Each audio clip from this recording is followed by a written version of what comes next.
بالعالمين وبه نستعين على أمور الدنيا والدين. Segala puji bagi Allah. Dialah Rabb alam semesta ini. Dialah yang menciptakan, yang mengendalikan, yang mengurusin dan memberikan rezeki kepada seluruh yang ada di dalamnya. Dan hanya dengannya kita meminta pertolongan dalam urusan dunia kita dan urusan agama kita. Wassalatu wassalam ala sayyidil mursalin wa imamil muttaqin sayyidina wa maulana Muhammadin wa ala alihi wa ashabihi ajma'in. Salawat dan salam semoga senantiasa tercurahkan untuk yang termulia di antara utusan Allah, untuk pemimpinnya orang-orang yang bertakwa, baginda Nabi kita Muhammad alaihi salatu wassalam, dan keluarga beliau, para sahabat beliau, dan semoga kita masuk dalam salawat tersebut.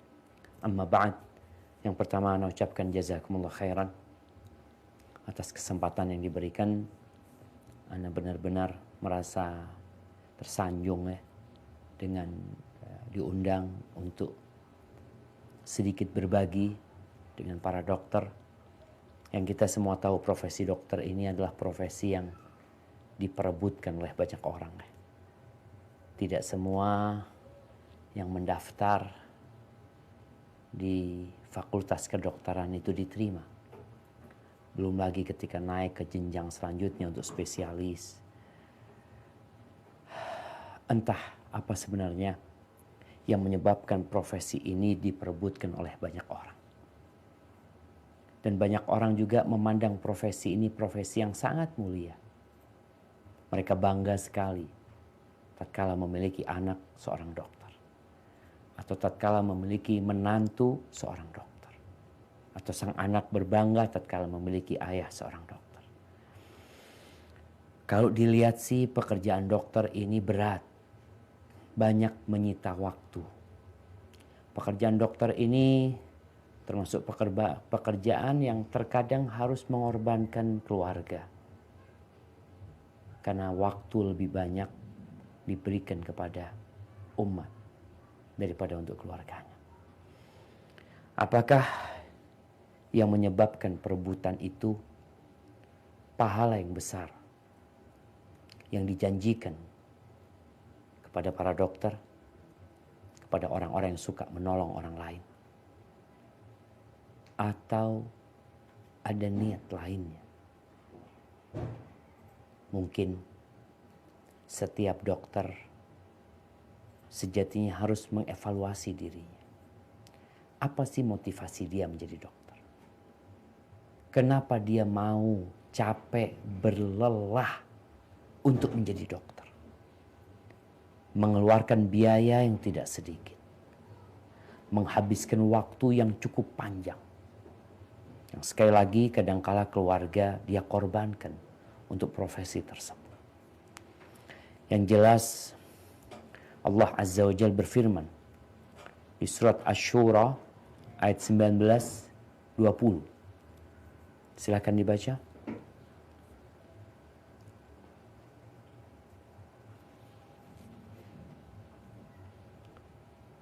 Nah, siapa yang membacain dok nih? Baik Ustaz, kamu Ustaz. Saya boleh. Jam. A'udzubillahi minasyaitonirrajim.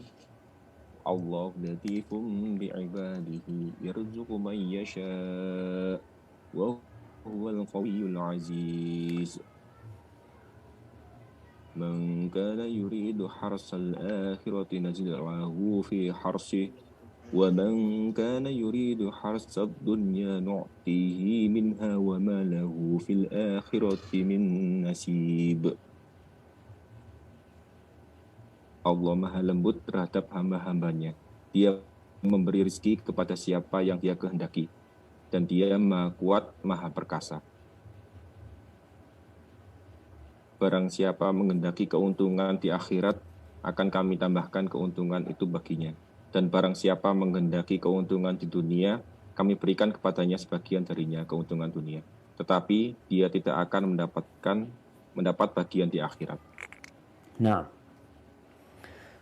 jadi dokter ini ada yang bekerja untuk mencari keuntungan akhirat. Dan ada yang berupaya, berusaha untuk mendapatkan keuntungan dunia. Karena hanya ada dua. Ada dunia dan ada akhirat. Nggak ada yang ketiga. Yang niatnya akhirat, ingat Allah yang berbagi rizki. Allah yang ngasih rizki. Kita melihat ada banyak profesi di muka bumi ini. Ada yang ketika bekerja hanya menginginkan dunia, ya udah, makan tuh dunia. Dan tidak lama orang hidup di dunia. Kalau seorang dokter yang berumur 60 tahun, coba dia bagi waktu dia yang untuk menikmati hasil kerja dengan waktu dia bersusah payah. Berapa tahun dia sekolah sampai jadi dokter. Jadi dokter bekerja, capek, lelah, lanjut kuliah, ambil S2, ambil spesialis, terus lanjut lagi jadi profesor. Lalu diperhitungkan, berapa lama engkau sebenarnya menikmati kehidupan dunia ini. Makanya kalau bekerja hanya untuk dunia, rugi. Tapi kalau kerja untuk akhirat, dunia dapat. Karena dunia ini dibandingkan dengan akhirat sedikit sekali. Ahibati fillah, namun kebanyakan manusia. Ya. Kenapa kita katakan kebanyakan manusia? Apakah Ustadz sudah mengadakan riset ya? Apakah sudah mendata orang-orang ya? Kebanyakan manusia itu lebih mementingkan kehidupan dunia. Dari mana kita tahu? Dari Allah Azza wa Jalla. Allah tahu dengan isi hati manusia. Allah tahu dengan kondisi hamba-hambanya. Dan Allah sebutkan di surat Al-Qiyamah ayat 20-21 tentang bagaimana manusia sebenarnya. Nah, silahkan dibaca.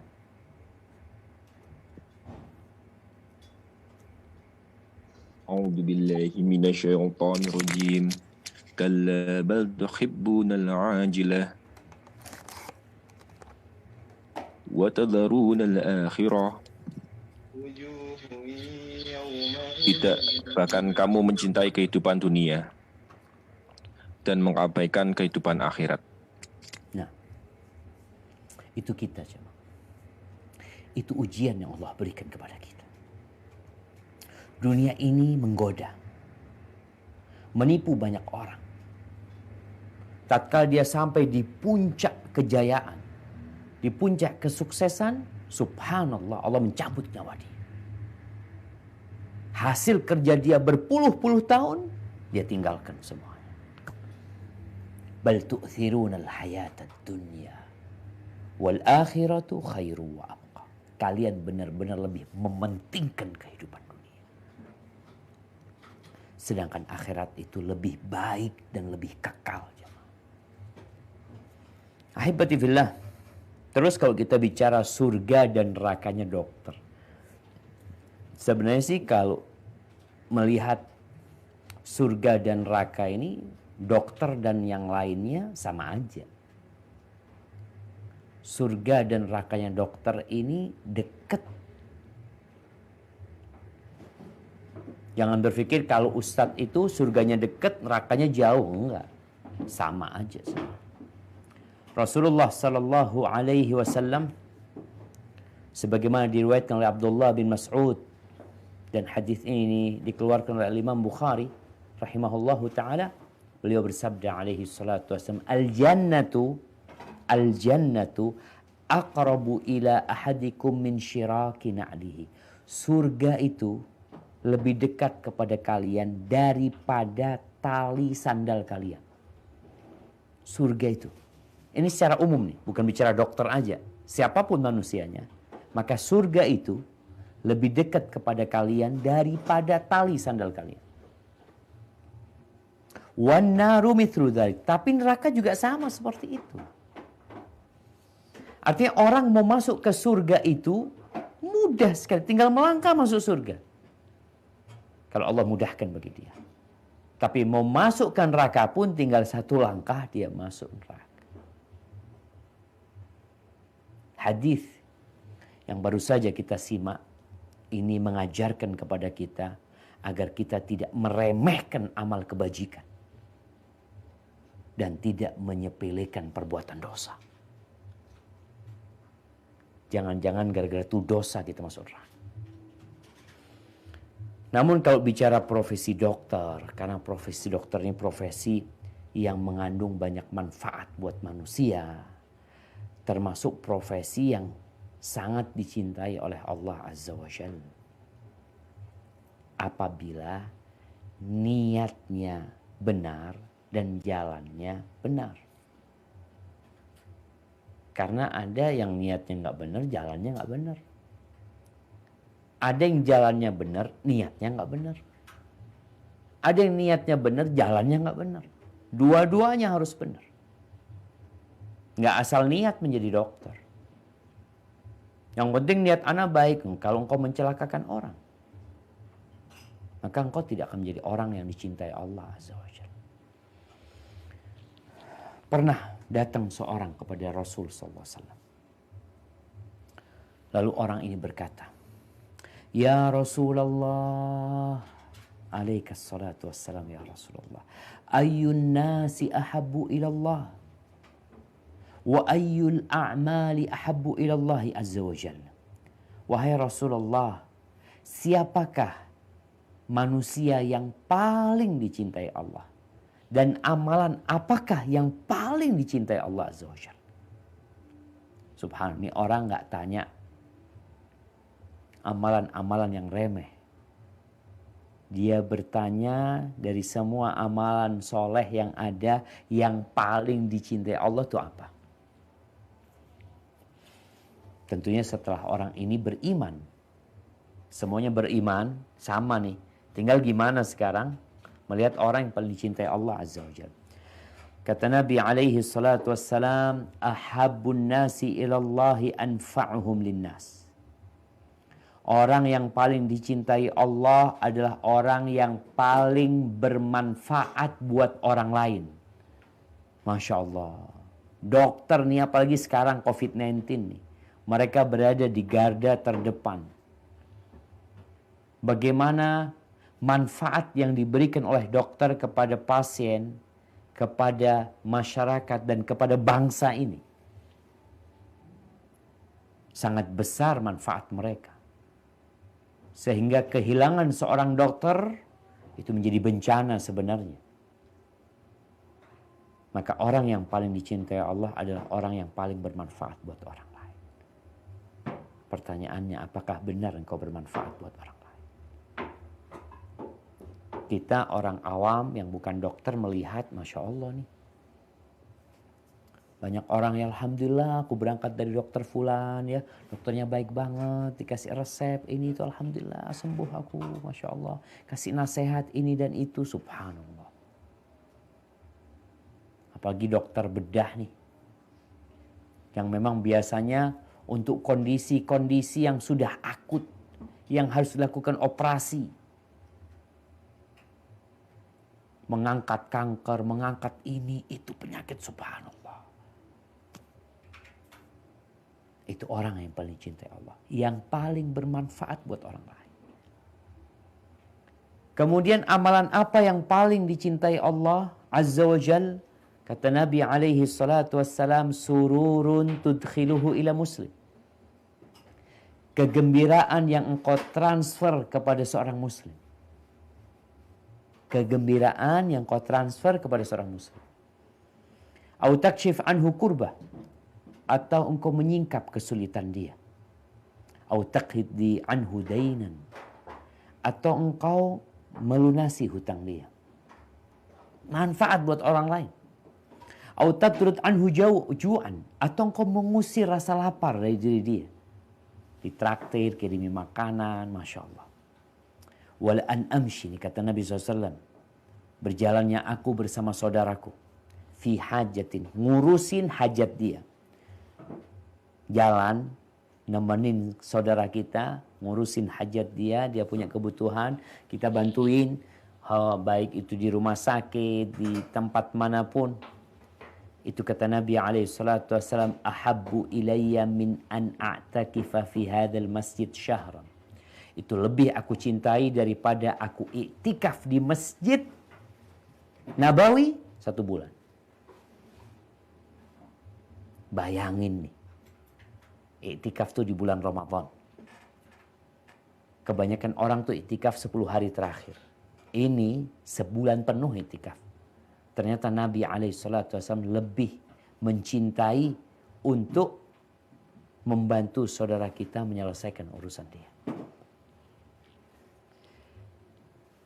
Hadis ini diriwayatkan oleh Imam Tabrani dan hadis ini sahih. Maka kesempatan untuk menjadi manusia terbaik, untuk menjadi manusia yang paling dicintai Allah Azza wa Jalla, untuk para dokter nih peluangnya sangat besar sekali. Jadi kalau bicara surganya dokter nih, bukan surga yang di bawah lah. Surga itu ada 100 tingkatan. Kalau Nabi SAW mengatakan at-tajirus saduqul amin, pedagang yang jujur, yang amanah, itu ma'an nabiyyin was-siddiqin wasyuhada. Dia akan bersama, kedudukannya bersama para nabi, bersama para siddiqin, bersama para syuhada. Ini cuma pedagang, cari duit dia.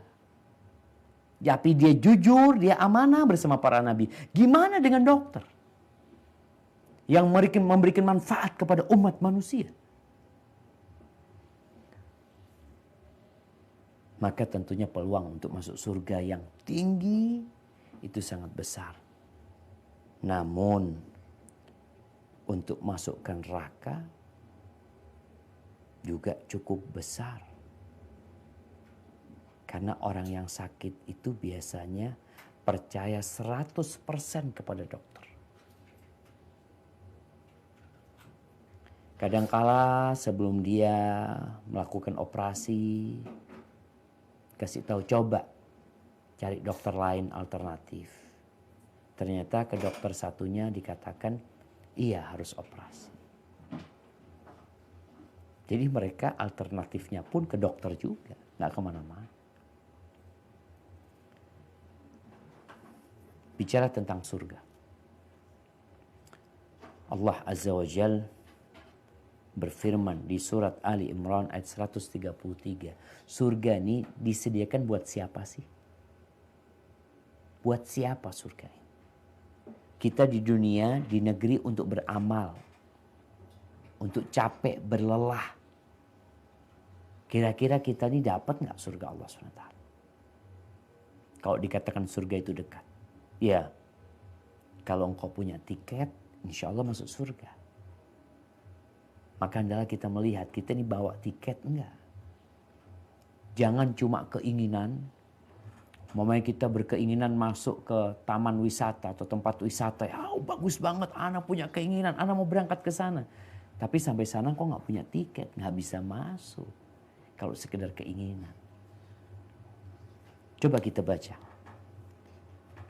Di surat Ali Imran ayat 133. Silahkan.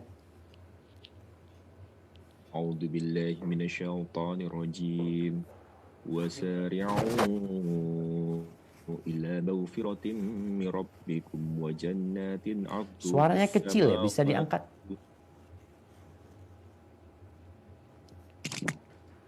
A'udzu billahi minasyaitonir rajim.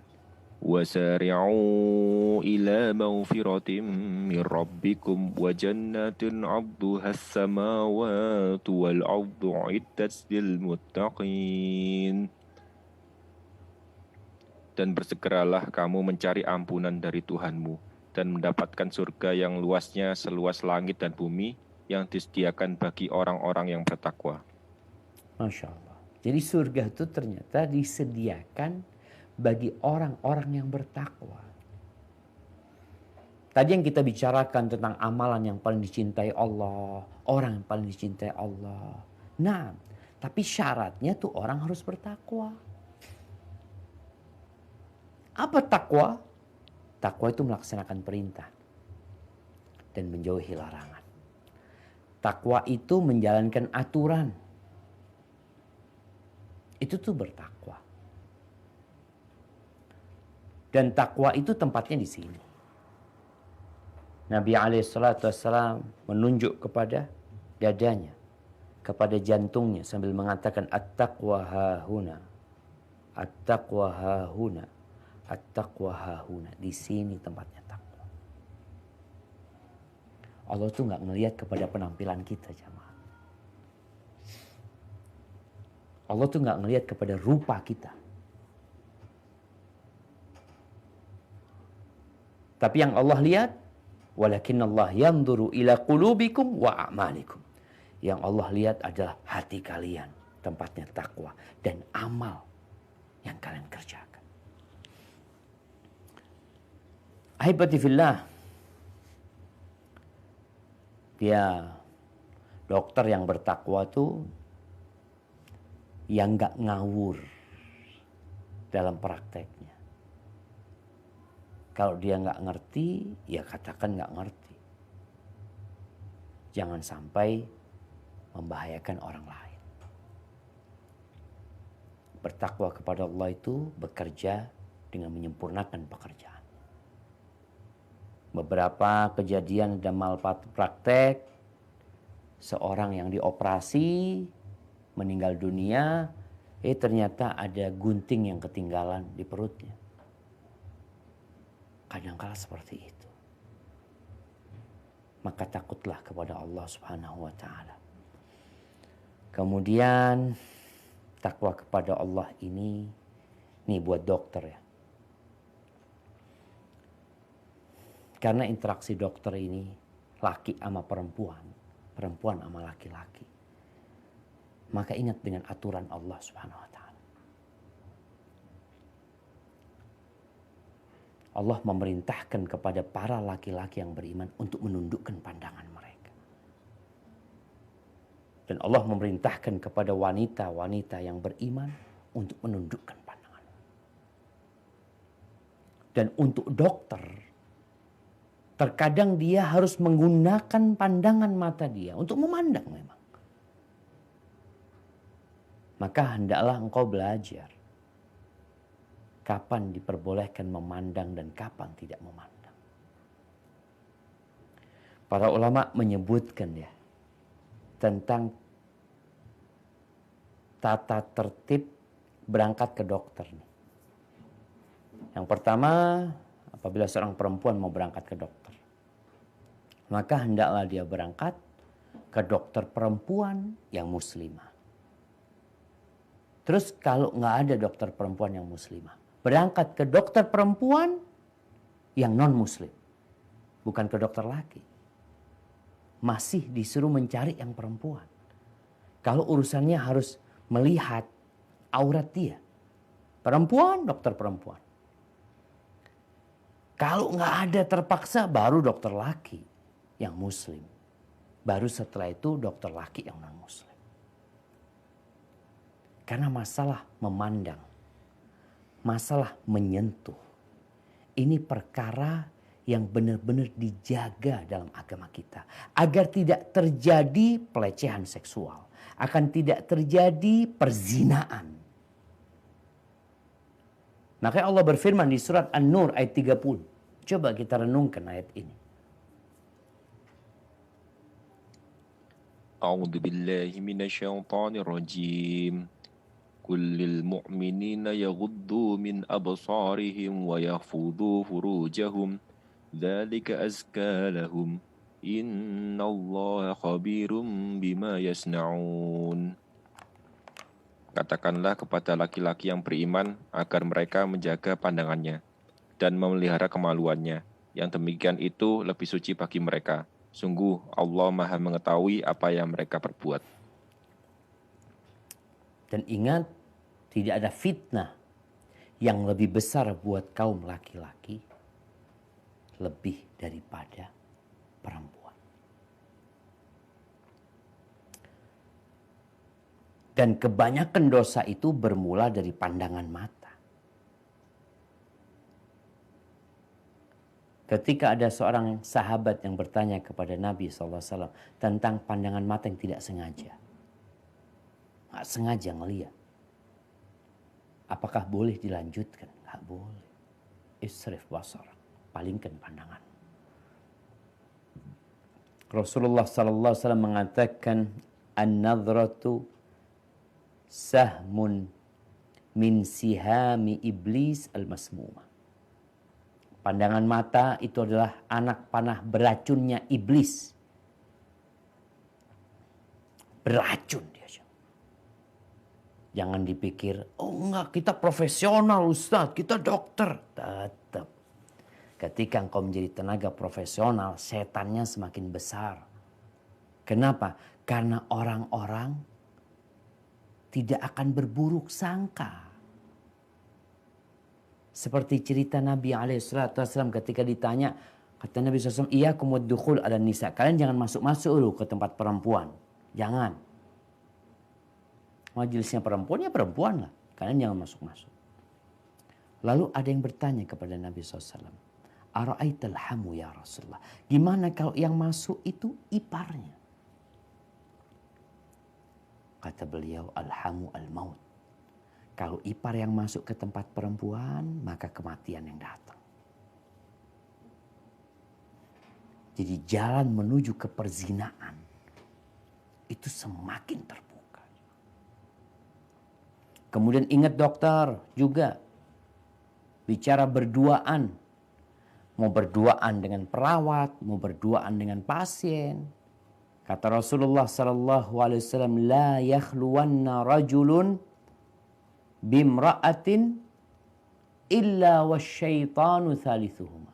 Tidaklah seorang laki-laki yang berduaan dengan perempuan kecuali yang ketiganya setan, bukan malaikat. Kalau berduaan di ruang tertutup, yang ketiganya setan. Maka kalau harus berduaan di ruangan tersebut, tolong dibuka pintunya. Sehingga terlihat oleh orang. Sehingga iblis itu nggak lagi berpikir untuk membuat dua orang ini berzina. Ahibati fillah, berapa banyak rumah tangga yang hancur, yang rusak gara-gara ini. Nggak dokter laki, nggak dokter perempuan kita bicarakan. Ketika mereka tidak bertakwa kepada Allah Subhanahu wa taala, ketika aturan-aturan Sang Pencipta itu dilawan dengan dalih, ya kita harus profesional. Maka kadangkala rumah tangga jadi korbannya. Anak-anak jadi korban. Karena kita tidak menjaga pandangan mata. Karena kita ya menyentuh, berduaan dengan wanita yang seharusnya kita nggak berduaan dengan mereka. Dan ini banyak jamaah ya. Bukan banyak deh, memang itulah penyakit ketika berduaan setan. Kata Nabi SAW, ma tahabbathnan. Tidaklah dua orang yang saling mencintai. Thumma furriqa bainahuma illa bidzambi ahdathahu ahaduhuma. Tidaklah dua orang yang saling mencintai, kemudian dipisahkan di antara keduanya, melainkan gara-gara dosa yang diperbuat oleh salah satu dari keduanya. Kita bicara dokter ini berkorban buat umat. Banyak waktu dia untuk umat, untuk keluarga sedikit. Maka tolong dijaga rumah tangganya. Ini bicara surga dan neraka jamaah. Ingat tadi hadis yang disampaikan. tidak ada fitnah yang lebih besar buat kaum laki-laki daripada wanita. Mereka indah, mereka menggoda. Maka kita diperintahkan, para dokter ini diperintahkan untuk menundukkan pandangan. Jangan sampai sebuah pekerjaan yang mulia ini menjadi pekerjaan yang hina. Kemudian yang kedua, dokter pun ya harus mengikhlaskan niat ketika berkhidmat kepada umat. Niat mencari keridhaan Allah Azza wa Jalla sebelum berpikir uang. Cuma memang tadi kadangkala sejak awal bekerja, sejak awal kuliah, yang ada dalam benak dia, kenapa kok menjadi dokter? Oh, fulusnya bagus. Enak, terjamin masa tuanya. Maka hendaklah engkau perbaiki. Niatnya diperbaiki. Sehingga semua yang kau lakukan nanti berpahala. Contoh nih, contoh ringan. Gimana dokter dapat surga Allah Azza wa Jalla ya. Di dalam hadis, dokter ini kan biasanya dokter spesialis apalagi ya. Anak ingat waktu anak-anak masuk ke rumah sakit, itu dokter kalau nggak salah berkunjung ada yang sekali, ada yang 2 kali. Pagi datang mengunjungin ya, keliling pasien. Kadang-kala nanti sore juga seperti itu. Coba. Niatnya ketika berkunjung itu dirubah. Bukan cari duit. Memang tiap kunjungan itu ada fulusnya. Udah gak usah diniatin fulusnya datang. Apa niatnya? Membesuk orang yang sakit. Bukankah itu hak saudara kita? Idza marida fa'udhu. Kalau sakit besuk dia. Niatnya itu bukan cari duit. Hitungannya tiap kunjungan anggap ada 200.000, 400.000 tanda tangan tuh dokter.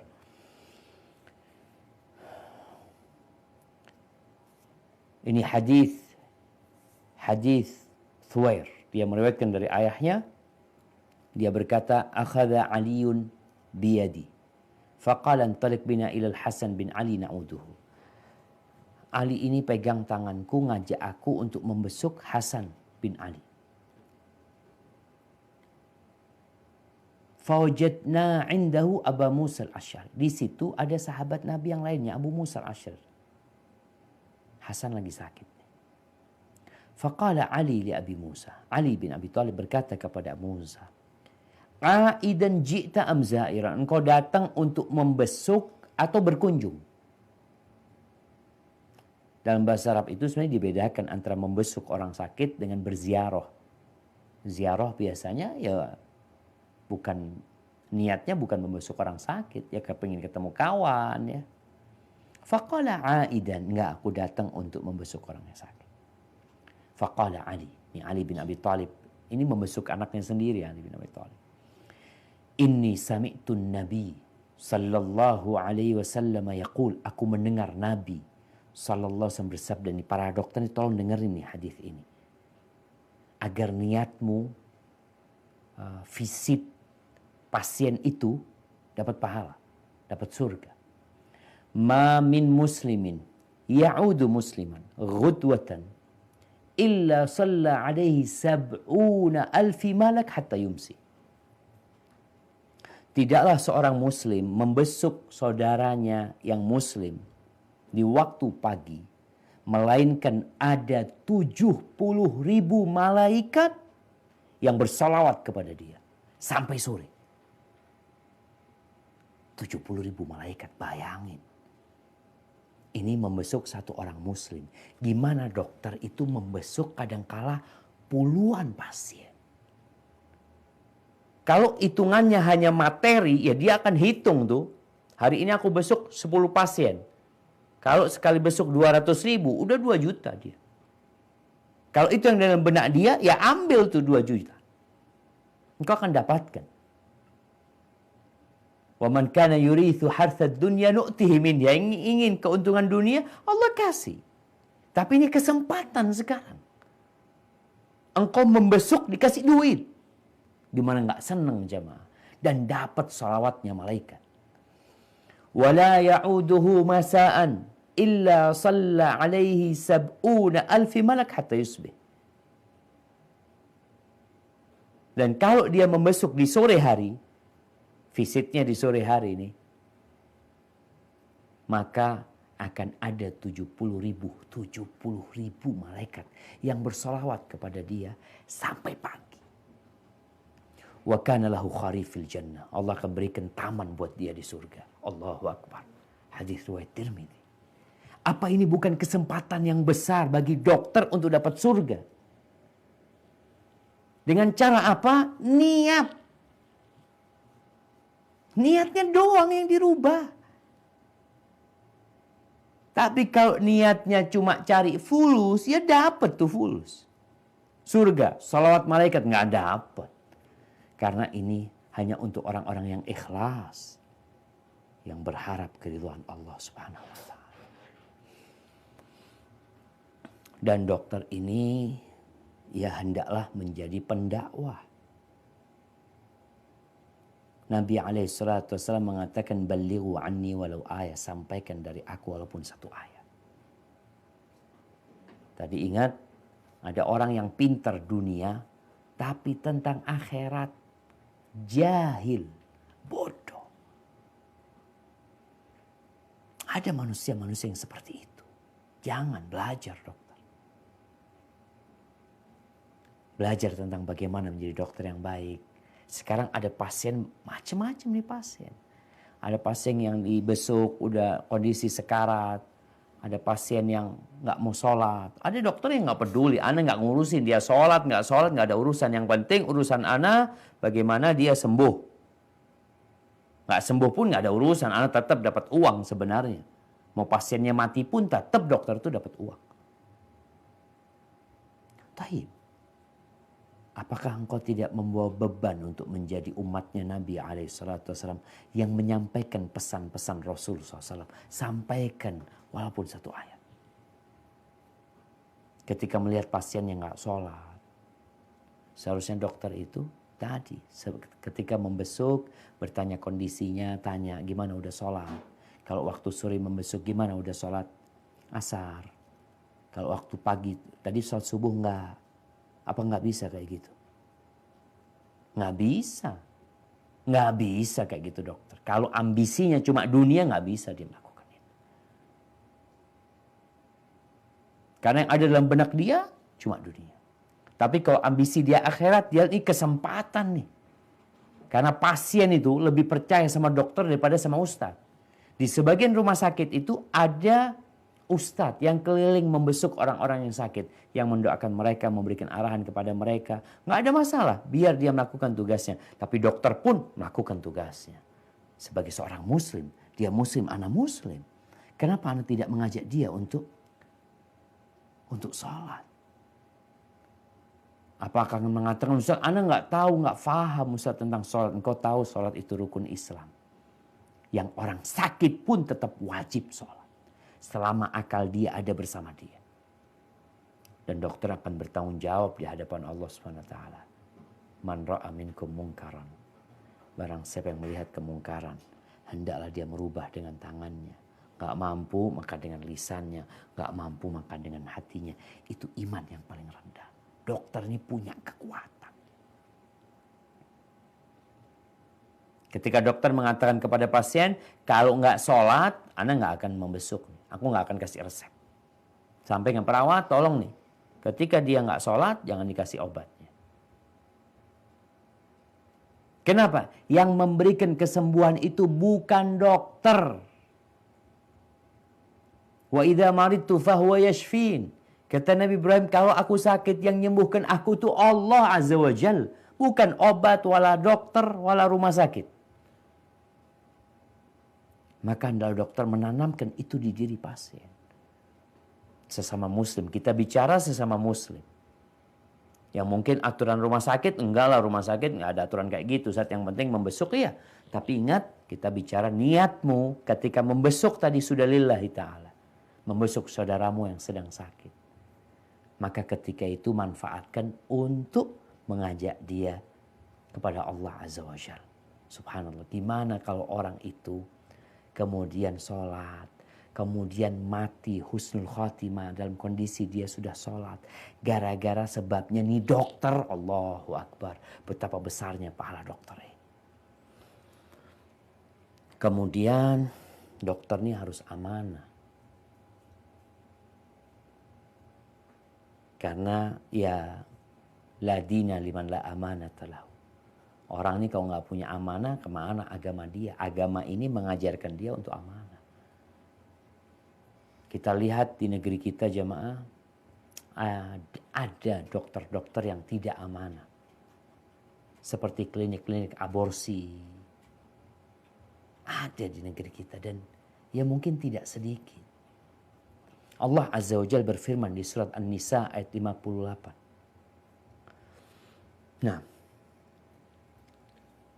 أعوذ بالله من الشيطان الرجيم إن الله يأمركم أن تعدوا الأمانات إلى أهلها وإذا حكمتم بين الناس أن تحكموا بالعدل إن الله نعم ما يعظكم به إن Allah kana sami'an basira.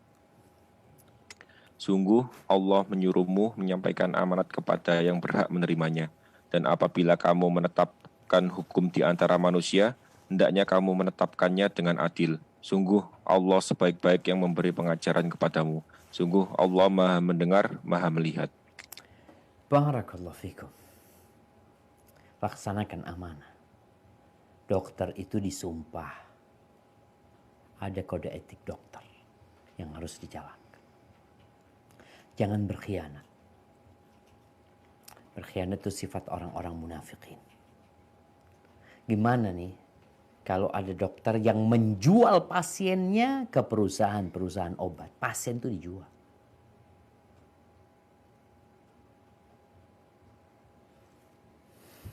Dengan cara ya dikasih resep untuk obat-obatan yang seharusnya ada yang lebih murah.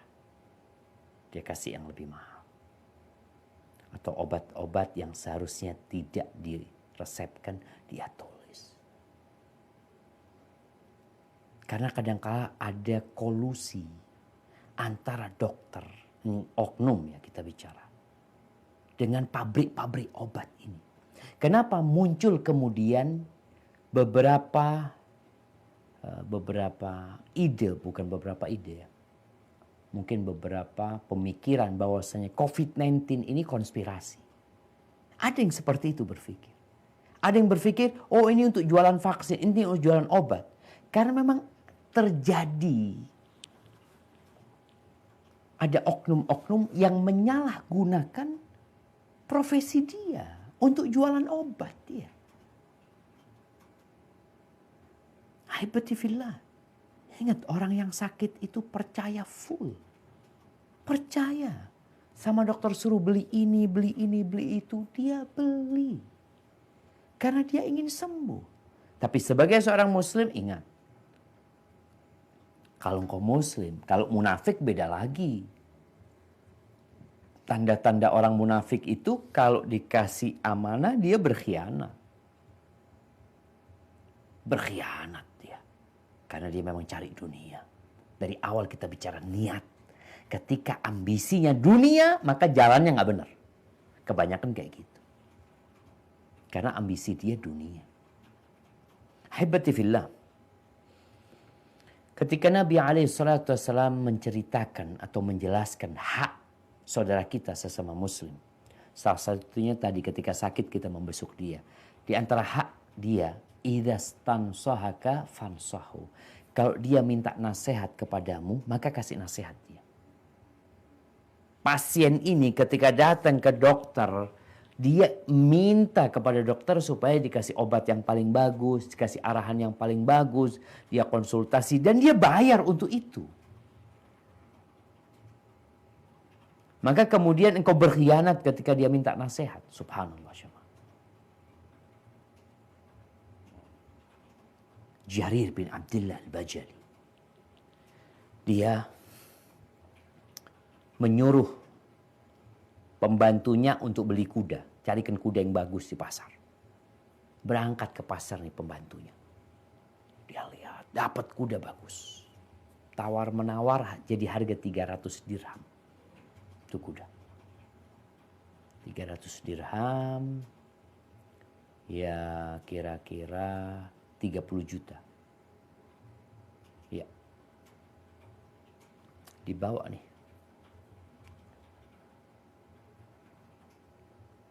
Ke rumahnya Jarir bin Abdullah. Setelah sampai ke rumahnya Jarir, tanya berapa harganya? 300 dirham, kata dia. Dilihat sama Jarir kudanya ini. Lalu ngomong kepada pemiliknya, enggak, kudamu ini bukan 300. Kudamu ini 400 dirham. Mau engkau? Ya gimana ditawar naik jemaah? Selama ini orang menawar itu turun. Nih Jarir bin Abdullah nawarnya naik. Dilihat lagi kuda, enggak. Kudamu bagus kudamu ini. 500 dirham. Sampai jadi 700 atau 800 dirham. Dibayar 800 dirham. Pembantunya bingung sama majikannya ini. Dia mengatakan, bos, aku kasih harga 300, engkau bayarin 800. Kenapa engkau melakukan itu? Apa kata Jarir bin Abdullah radhiyallahu anhu? Bayatu Rasulullah sallallahu alaihi wasallam ala nushi li kulli muslim. Aku tuh telah berjanji kepada Nabi untuk memberikan nasihat kepada setiap muslim. Dia tuh nggak tahu sama barang dia. Barang dia tuh bagus. Maka aku berikan nasihat kepada dia. Gimana dengan dokter-dokter sekarang? Yang ketika memberikan resep yang seharusnya nggak perlu tuh resep. Kadangkala ada sebagian dokter yang pasien itu dia tahu rumah sakitnya nggak bisa nangani, tapi tetap ditangani di sana yang nantinya dikirim ke rumah sakit lain. Ada yang seperti itu. Ada lagi yang kalau bicara amanah ya, ini pasien yang hamil yang nggak harus sesar diinstruksikan untuk sesar. Kadangkala anaknya nggak harus di tempat apa namanya, ya ada tempat penyimpanan anak itu, inkubator, nggak harus, seharusnya diarahkan ke sana. Tujuannya semuanya fulus, sehingga pasien ini diperas sama oknum-oknum dokter tersebut. Kalau lintah darat kita tahu, rentenir tuh lintah darat. Jelas. Dia pinjam 10 juta suruh balikin 11 juta. Tapi ini orang seharusnya bayar 10 juta, akhirnya dia keluar duit 15 juta. Kenapa? Karena dokternya nggak amanah. Dan ketika di hari kiamat, tatkala orang-orang melewatin sirat, kata Nabi SAW, "Thumma tursalul amanah warrahim." Yang dikirim untuk menyelamatkan orang ini di antara amalan itu adalah amanah dan rahim. Ketika amanahnya dia khianati, dibantol dengan pengait-pengait besi kan neraka. Mungkin sekarang nggak ada yang tahu, tapi ingat Allah nggak pernah tidur. Innallaha kana 'alaikum raqiba. Haibati fillah, hendaklah ya kita berusaha untuk jadi lebih baik lah. Artinya surganya dokter itu dekat, nerakanya itu dekat. Jangan sampai bawa yang haram diberikan kepada istrinya, diberikan kepada anak-anaknya. Jangan sampai engkau liburan. Karena kadangkala ada, Ana nggak tahu di Indonesia, tapi sebelum Ana menyampaikan materi ini, Ana membaca tentang dokter-dokter di Arab. Sama juga sih kurang lebih. Dia dikasih tiket pesawat untuk liburan ke luar negeri, dikasih voucher hotel, ini itu semua. Siapa yang memberi? Pabrik obat. Di Indonesia, wallahu a'lam bishawab. Kalau itu terjadi, ya semoga kita bisa merubah diri kita. Ma indakum yanfat wa ma indallahi baq. Kata Allah Azza wa Jalla, yang ada pada diri kalian akan habis. habis jemaah. Yang di sisi Allah itu yang akan kekal dan abadi. Barakallahu fikum, itu yang bisa Anda sampaikan pada kesempatan kali ini.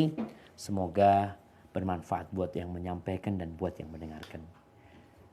Mungkin kita masuk ke sesi tanya jawab. Anda berikan kepada moderator, tafadhol. Alhamdulillah, jazakallah khair Ustadz. Sungguh tausiah yang sangat menyentuh hati. Semoga bisa meningkatkan keimanan dan ketakwaan kita. Sebelum memasuki sesi tanya jawab, izin untuk memasuki kuis Ustadz. Kita dari panitia menyediakan 3 hadiah untuk peserta yang bisa menjawab pertanyaan kuis dari Ustadz. Baik, Mungkin Ustadz barakallahu fikum. berkenan. Tafadhol Ustadz. Baik, pertanyaan pertama.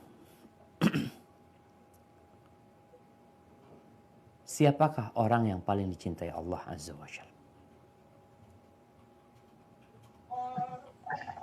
Assalamualaikum Ustadz. Waalaikumsalam warahmatullahi wabarakatuh. Naam, Ya tafadhal. Ustadz, izin menjawab Ustadz. Naam, tafadhal. Dari hadis Rasulullah, riwayat Tabrani, orang yang paling dicintai Allah adalah orang yang paling bermanfaat untuk orang lain. Masya Allah, barakallahu fiik. Naam, sahih, itu pertanyaan pertama. Baik, pertanyaan yang kedua. Surga itu disediakan buat siapa? Izin menjawab. Bismillahirrahmanirrahim. Assalamualaikum Ustaz.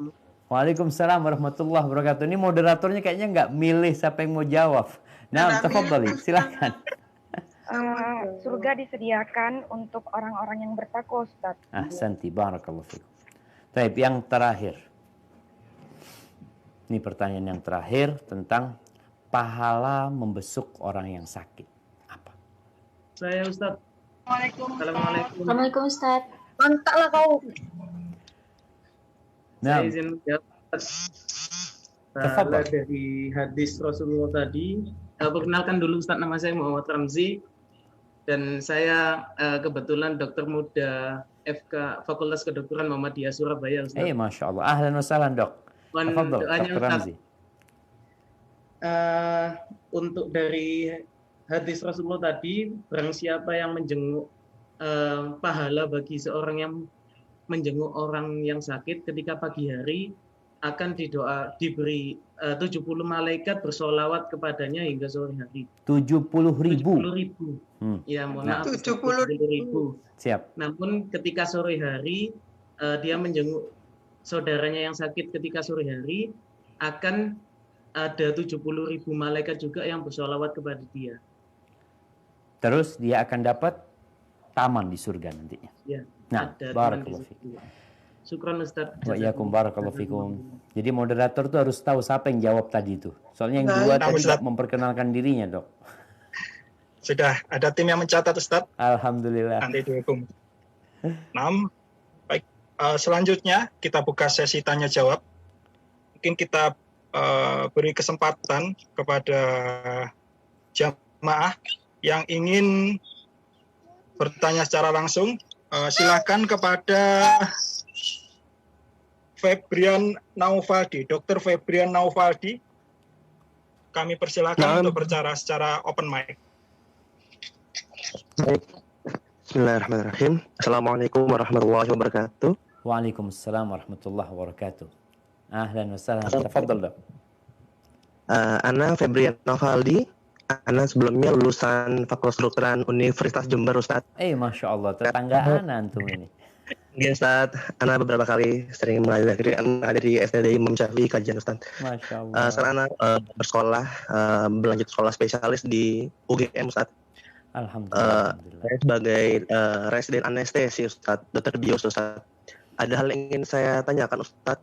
Dalam pendidikan kami sehari-hari seringkali ada operasi-operasi yang tidak bisa kita prediksi, Ustaz. Mungkin di luar prediksi terkait dari durasi maupun kesulitan, sehingga membuat kita sulit sekali untuk sholat tepat waktu, Ustaz. Mohon pendapat Ustaz bagaimana dan mohon saran untuk kami semua, Ustaz. Jazakallahu khairan. Masya Allah. Assalamualaikum warahmatullahi wabarakatuh. Waalaikumsalam warahmatullahi wabarakatuh. Nah, subhanallah ya. Nih dokter jazakallah khairan mengingatkan kita akan rukun Islam yang kedua. Yang kita tahu menjadi orang yang bertakwa tentunya dia harus bermanfaat buat diri dia sendiri terlebih dahulu. Itu dengan melaksanakan sholat 5 waktu, dan sholat ini kewajiban yang sudah ditetapkan waktunya. Inna salata kanat 'alal mu'minin kitaban mauquta. Sehingga sholat duhur sudah ada batasan waktunya. Sholat asar juga seperti itu, maghrib dan isya, dan juga sholat subuh. Ada 2 sholat yang bisa dijamak. Sholat maghrib dengan sholat isya, sholat duhur sama sholat asar. Gimana sekarang ketika tadi dikatakan dokter ini memang tidak bisa diprediksi. Sehingga operasi atau bedah yang diperhitungkan hanya butuh 2 jam, tapi ternyata lewat dari itu. Kalau sudah takut kelewatannya, maka hendaklah dokter ini menjamak sholatnya. Jadi kan ada yang kemungkinan kayaknya berat operasinya ini. Mamanya dia mau operasi jam 2. Asar belum masuk. Ketika dia sholat duhur, hendaklah dia sudah menjamak itu waktu asar. Niat dia jamak tanpa qasar, karena qasar itu hanya untuk musafir. Dia jamak. Sehingga kalau nanti kelewatan, tahu-tahu operasinya sampai maghrib, lewat tuh waktu asar, dia sudah menjamaknya. Begitu pula maghrib dan isya, itu bisa dijamak. Kalau yang tidak bisa dijamak, Ustaz, umpamanya. Tadi kita operasi jam 2. Kita pikirkan insya Allah jam 4 selesai. Ternyata jam 4 nggak selesai. Maghrib baru selesai, Ustaz. Para ulama menjelaskan ketika bisa digantikan dengan orang lain, maka dia cari pengganti untuk sekedar sholat, lalu dia melanjutkan. Tapi kalau nggak bisa, ya Allah mengatakan fattaqullaha mastata'tum. Bertakwalah kepada Allah sesuai dengan kemampuan kalian. Sehingga kalaupun nanti harus telat sholat asarnya, disebabkan sesuatu yang memang tidak boleh ditinggalkan. Ingat, tidak boleh ditinggalkan. Maka itu mungkin menjadi uzur. Tapi hendaklah dia bertobat kepada Allah SWT. Jadi dokter ini dari awal harus menumbuhkan kecintaan kepada sholat. Yang memudahkan operasi, ya, yang membuat operasi itu bisa sukses. Bukan kepintaran dokter aja. Tapi taufik dari Allah SWT. Dan meminta taufik adalah dengan sholat tadi. Itu mungkin yang perlu dipertimbangkan oleh dokter ya untuk urusan sholat. Dan semoga Allah Azza wa Jal memberikan kemudahan kepada kita untuk sholat tepat waktu. Dan bagi kaum laki-laki sholatnya di rumah Allah Azza wa Jal. Barakallahu fikum. Assalamualaikum Ustaz. Ustaz, untuk selanjutnya pertanyaan dari kolom chat Ustaz. Izin membacakan pertanyaan dari Ummu Naufal. Assalamualaikum Ustaz. Waalaikumsalam warahmatullahi wabarakatuh. Bagaimana sikap kita sebagai seorang medis ketika terapi yang diberikan kepada pasien bertentangan dengan hukum syar'i.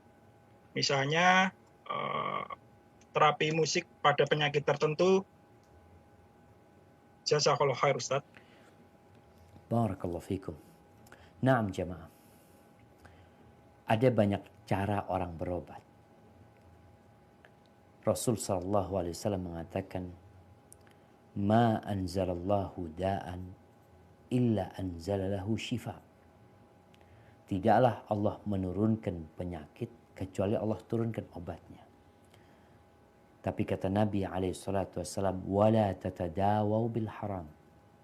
Jangan kalian berobat dengan sesuatu yang diharamkan. Berkaitan dengan terapi, tadi dikatakan terapi musik ya. Di dalam agama kita ada yang namanya ruqyah, yaitu terapi dengan membacakan ayat-ayat Allah, dengan membacakan firman-firman Allah Azza wa Jalla. Maka inilah yang perlu diarahkan. Ada gantinya sebenarnya. Kalau itu temuan di barat, terapi dengan musik mungkin telah dicoba ini. Kita punya terapi yang umurnya sudah 1400 tahun. Yang sudah terbukti, bukan aja terbukti, tapi sudah dipatenkan sama Allah Azza wa Jalla. Gak mungkin salah. Allah Azza wa Jalla mengatakan, wa nunazzilu minal Qur'ani ma huwa shifa. Dan kami menurunkan dari Al-Quranul Karim yang merupakan penyembuh nih Quran. Dan sudah dipraktekkan oleh para sahabat Nabi, oleh para tabi'in, dan terus sampai hari ini. Tapi memang kadangkala kiblat medis di beberapa negeri itu barat. Sehingga semua yang datang dari barat itu ya diterima mentah-mentah. Seharusnya tetap dilihat gimana dalam pandangan agama. Oh Ustadz, kan ada ulama yang membolehkan musik. Ya kalau bicara khilaf, ada khilaf di sana. Tapi kalau kita bicara 4 mazhab, itu mengharamkan musik. Dan seorang muslim itu tatkala melihat ada sesuatu yang diperselisihkan, maka menjadi bijak ketika dia meninggalkan untuk sesuatu yang jelas-jelas diperbolehkan dalam agama, bahkan disyariatkan. Kita nggak usah ribut, nggak usah debat lah urusan musik umpamanya. Ya memang ada yang membolehkan, ada yang tidak membolehkan. Lebih selamat tinggalkan. Ganti dengan yang baik. Maka itu yang bisa kita lakukan. Bismillah. Mungkin akan ada yang menentang ini itu, tapi ingat Allah Azza wa Jalla lebih kita cintai daripada diri kita sendiri. Mungkin kita harus menguatkan keyakinan kita bahwasanya yang kasih rizki Allah. Ingat, yang kasih rizki itu Allah, bukan tempat kerja kita, bukan rumah sakit, enggak, tapi Allah Rabbul Alamin. Hadza wallahu a'lam bishawab. Nah, Ustadz, selanjutnya pertanyaan secara open mic, tafadhol kepada Ummu Habibah. Kepada Ummu Habibah, tafadhol.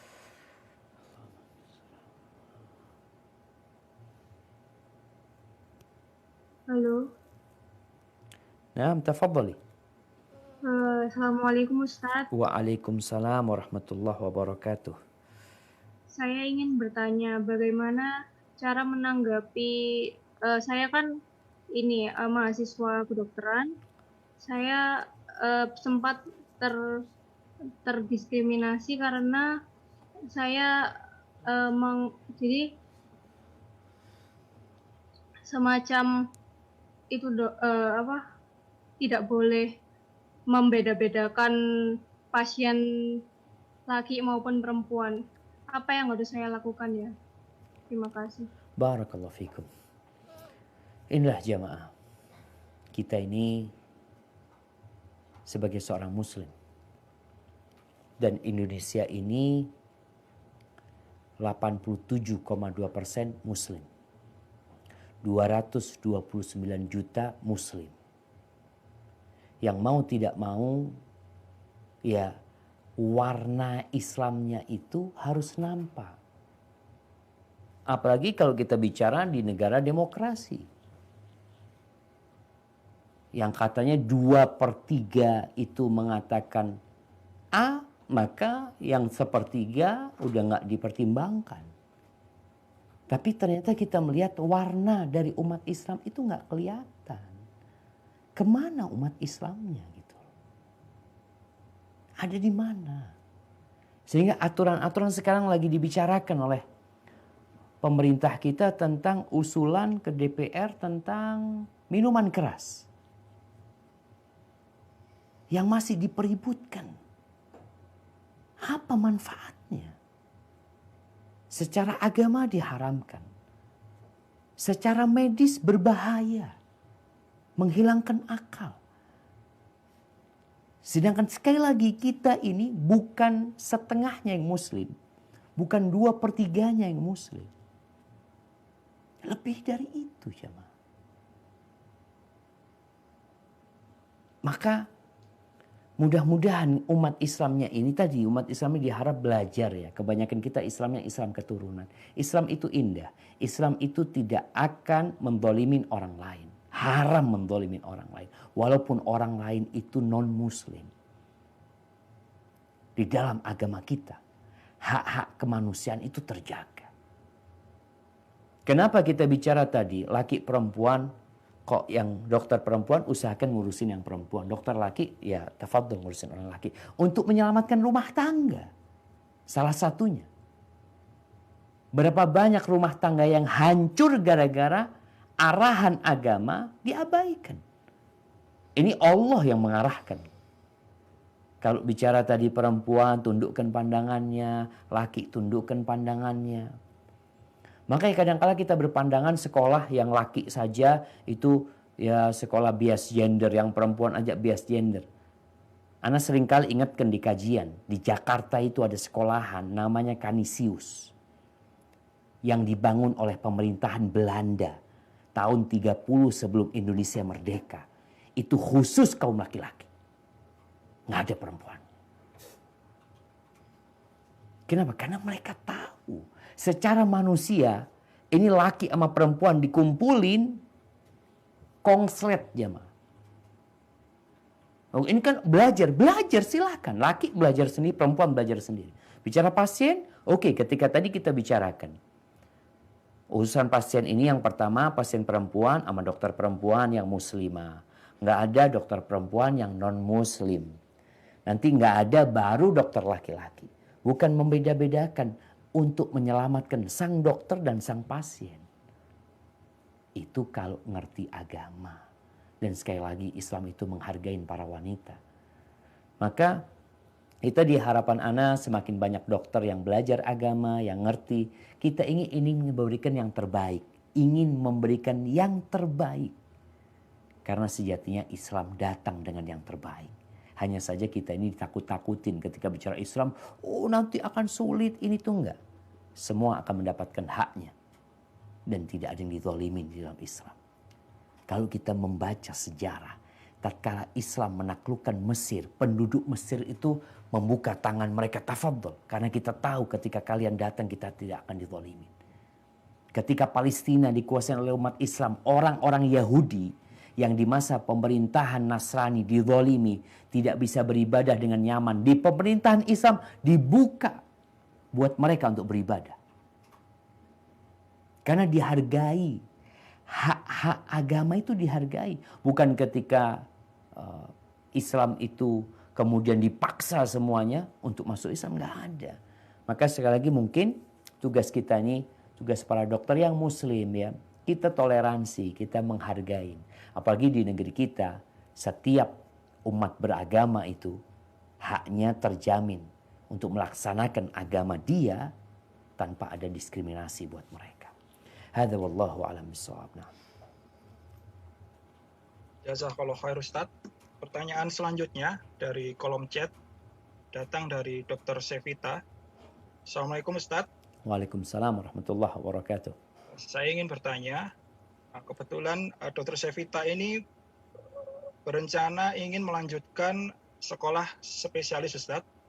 Namun di perjalanan beliau ragu-ragu karena dirasa cukup banyak fitnah seperti seringnya berkhalwat dengan lawan jenis, banyaknya waktu yang harus dihabiskan selama pendidikan di rumah sakit sehingga beliau khawatir akan mengurangi waktu untuk belajar agama yang disebabkan karena kesibukan tersebut.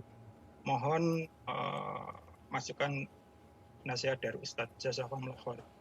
Nah, barakallahu fikum. Ya jemaah, ini mungkin masalah bersama ya. Tatkala sekolah itu masih bercampur laki sama perempuan. Kalaupun harus bercampur, hendaklah ya yang perempuan di belakang, yang laki di depan umpamanya. Tapi kalau tadi dikatakan berkholwat, berduaan dengan lawan jenis ya. Ana pernah ketemu dengan seorang dokter di Jakarta. Dokter perempuan yang dia mengatakan, ya Allah Ustaz, ana ya doakan semoga Allah menerima tobat ana Ustaz, kata dia. Karena kholwat itu kemudian kata dia, ya Allah Ustaz, dia nggak bisa menyelamatkan dirinya dengan fitnah yang terjadi. Maka kalau tadi dokter bertanya, mana yang harus dia utamakan sekarang? Yang pertama lihat niatnya apa. Ini yang pertama. Engkau melanjutkan untuk apa? Apakah sekedar untuk urusan fulus karena dokter spesialis mungkin akan lebih banyak duitnya, akan lebih banyak pemasukan dia. Kalau itu niatmu udah urungkan sudah. Nggak usah. Tapi kalau niatmu ternyata spesialis yang akan di dalam ini sangat bermanfaat sekali.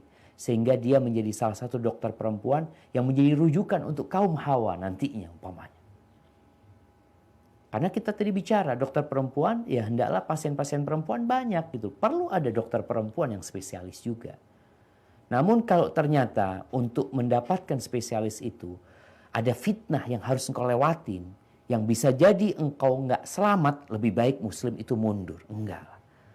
Kalau yang potensi nanti agamaku yang terfitnah, lebih baik mundur.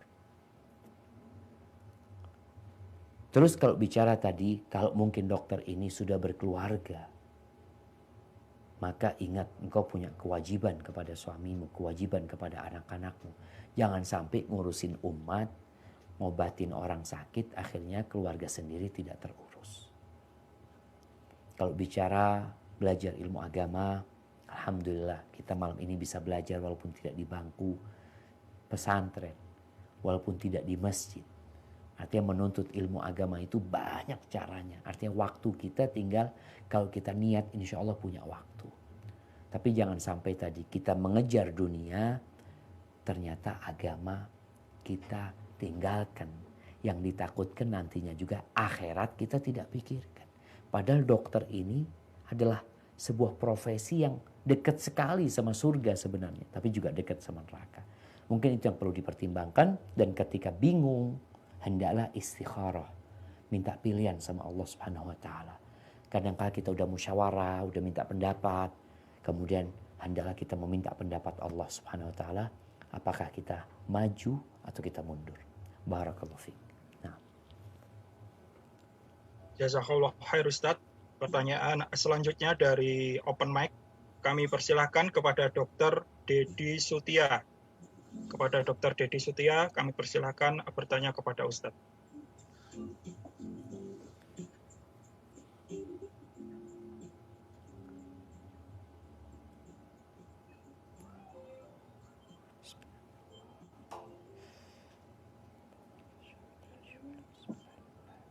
Karena tidak merespon, pertanyaan kita lanjutkan ke kolom chat. Pertanyaan dari Dr. Dindin Hadim. Assalamualaikum Ustadz. Waalaikumsalam warahmatullahi wabarakatuh. Dalam melaksanakan pelayanan kepada pasien di dunia kedokteran dikenal clinical pathway atau semacam SOP Ustadz sebagai tuntunan dalam melakukan terapi dan tindakan kepada pasien. Apakah hukumnya jika seorang dokter tidak melakukan pelayanan sesuai dengan clinical pathway tersebut Ustadz? Apakah termasuk kategori khianat? Nah, sebenarnya dilihat penyebab dokter ini tidak menjalankan SOP tersebut. Apa penyebabnya? Karena memang kadangkala ada SOP-SOP, ya kita di kampus juga. Anda ngajar sebagai dosen, ada SOP-SOP yang ketinggalan sebenarnya. Jadi di lapangan itu SOP itu nggak bisa dijalani. Bahkan kadangkala kita bisa melakukan yang lebih baik daripada SOP yang tersebut. Maka hendaklah dilihat apa penyebab melanggar SOP tersebut. Kalau kadangkala tujuannya tercapai sebenarnya Ustaz, jadi SOP ini sebenarnya memperlambat sebenarnya. Ketika Anda tidak mengikuti itu, yang akan didapatkan hasil yang lebih bagus umpamanya. Maka insya Allah nggak ada masalah karena SOP dibuat agar hasil kerjanya itu lebih bagus. Tapi kalau ternyata pelanggaran itu karena kemalasan si dokter ya, atau karena dia juga ya capek ini itu, maka itu nanti akan masuk berkhianat ya, tatkala dia tidak melaksanakan tugasnya dengan baik. Tapi kalau SOP-nya sudah bagus dan itu diletakkan oleh orang-orang yang profesional, maka seharusnya dia mengikuti SOP tersebut agar tadi tidak berkhianat. Karena kalau memang nantinya ketahuan dia melanggar, dia akan dihukum umpamanya, maka yang dia lakukan salah. Dalam kategori berkhianat nantinya. Hadza wallahu a'lam bissawab. Jazakallahu khair Ustadz. Untuk pertanyaan selanjutnya dan pertanyaan terakhir, karena afwan, sebentar lagi sudah jam 9. Pertanyaan secara open mic dipersilakan kepada Dr. Eva, spesialis mata. Sekali lagi, Dr. Eva, spesialis mata, kami persilahkan. Tafadhol. Assalamualaikum warahmatullahi wabarakatuh. Waalaikumsalam warahmatullahi wabarakatuh. Ahlan wa sahlan. Naam, tafadhali Dok. Baik, saya mau bertanya, saat ini kan masih ada terkadang pasien itu memberikan hadiah kepada dokter, kan mungkin sederhana, hanya buah mungkin atau apa begitu, resep mungkin terima kasih. Apakah itu termasuk hal yang tidak boleh kita terima? Karena khawatir ketika kita tidak menerima, pasien akan tersindir atau bagaimana cara menolak. kemudian mungkin Baik, melakukan dokter pertanyaan itu dari di awal. praktek pribadi dokter atau di rumah sakit? Kebetulan saya tidak praktek pribadi dok, Ustaz, cuma di rumah sakit. Jadi kebetulan saya dokter mata dan saya sering operasi pasien katarak, sehingga pasien-pasien yang tadinya tidak melihat mereka sudah bisa mengaji lagi. Itu bentuk cita saya kenapa saya memposisikan diri sebagai dokter mata gitu. Kemudian mereka bisa memakai matanya lagi untuk hal-hal yang baik gitu. Karena rata-rata kan pasien tua Ustaz. Iya. Dan mereka begitu sudah bisa melihat, sudah bisa mengaji dan segala macam, itu sebuah kepuasan tersendiri. Jadi terkadang hanya memberikan mungkin kue buatan mereka atau buah begitu. Jadi kalau kita menolak, rasanya sangat bagaimana gitu. Iya. Terus satu lagi ini Ustaz, kebetulan saya anak masuk dokter yang bersadar Ustaz. Jadi terus terang saya juga mendengar juga dari Ustazah bahwasannya kita tidak boleh melayani pasien laki-laki. Tapi terus terang untuk katarak ini, pasien yang paling banyak juga adalah laki-laki Ustaz. Dan rata-rata usia di atas 70, mungkin 60 begitu. Nah, apakah saya boleh menolak tidak menerima pasien yang katarak yang laki-laki? Bagaimana hukumnya? Terima kasih. Barakallahu fiik. Iya jemaah. Ya, ada dua pertanyaan Dokter Eva ini. Yang pertama berkaitan dengan hadiah ya. Ketika hadiah diberikan kepada dokter, maka perlu dilihat apakah tempat dia kerja memberikan izin atau tidak. Ketika memberikan izin untuk itu, maka silahkan diterima. Tapi kalau tidak memberikan izin umpamanya, apa yang harus dilakukan dokter? Terima hal itu, berikan kepada rumah sakit tempat kita bekerja. Artinya, afwan, ini ada pasien tadi yang ngasih ini itu, kita kembalikan ke rumah sakit tempat kita kerja. Sehingga nanti ya rumah sakit mau dibagikan atau mau dikembalikan kepada kita, nggak ada masalah. Intinya kita itu ketika sudah mendapatkan gaji di tempat kita bekerja, hadiah-hadiah yang di luar itu, maka perlu disampaikan kepada pihak rumah sakit atau perusahaan tempat kita bekerja. Ini berkaitan dengan pertanyaan pertama. Kemudian pertanyaan kedua tadi, berkaitan dengan dengan pasien katarak laki-laki. Kita sudah sampaikan ada tahapan-tahapan bahwasanya kalau laki ya sama laki muslim umpamanya. Kemudian kalau nggak ada maka sama dokter laki yang non muslim. Kalau nggak ada ya sama dokter perempuan yang muslim. Dengan menjaga batasan-batasan yang tetap harus dilakukan. Umpamanya kalau memang tadi mengobatin pasien katarak ini Ustaz, sebenarnya kita itu laki perempuan sama aja nantinya. Umpamanya ketika dia harus tertutup ya, ketika dioperasi itu, kemudian dokter ini juga tidak sendirian, ada dokter-dokter lain dan juga tidak menyentuh pasien tersebut dan tidak ada aurat yang tersingkap sebenarnya. Semoga hal itu tidak mengapa insyaallah. Hadza wallahu a'lam bishawab. Itu yang bisa ana sampaikan pada kesempatan kali ini. Kurang lebihnya mohon maaf, yang benar dari Allah Azza wa Jal, yang salah dari diri ana pribadi. Ana mohon undur diri dok, ana kembalikan ke dokter nih. Jazakumullah khairan. Jazakumullah khair. Namun Ustaz, jazakumullah khair kepada Ustaz Syafiq dan tim dan seluruh jamaah.